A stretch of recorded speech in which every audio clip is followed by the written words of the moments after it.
Ukraine અને રશિયાના પ્રતિનિધિમંડળો વચ્ચે યુદ્ધ સમાપ્તિ માટે ઉચ્ચ સ્તરીય વાટાઘાટો શરૂ. સ્વિટ્ઝરલેન્ડના જીનીવા ખાતે એક અત્યંત મહત્વપૂર્ણ આંતરરાષ્ટ્રીય બેઠકનો પ્રારંભ થઈ રહ્યો છે, જેમાં અમેરિકા, યુક્રેન અને રશિયાના ઉચ્ચ સ્તરીય પ્રતિનિધિમંડળો ભાગ લઈ રહ્યા છે.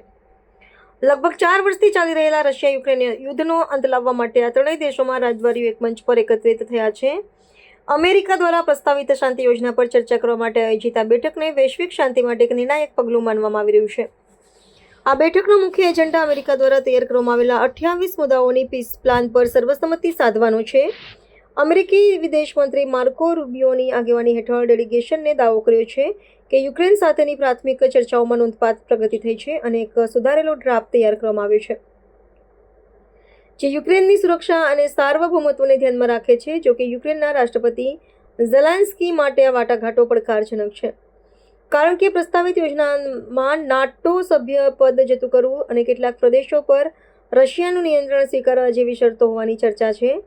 આ શાંતિ પ્રક્રિયાના પરિણામો પર સમગ્ર વિશ્વની નજર મંડાયેલી છે. વ્હાઇટ હાઉસના જણાવ્યા અનુસાર યુક્રેનિયન પ્રતિનિધિમંડળે સુધારેલા પ્રસ્તાવને પોતાના રાષ્ટ્રીય હિતમાં ગણાવ્યો છે, પરંતુ રશિયાનો પ્રતિસાદ હજુ પણ એક મોટો પ્રશ્ન છે.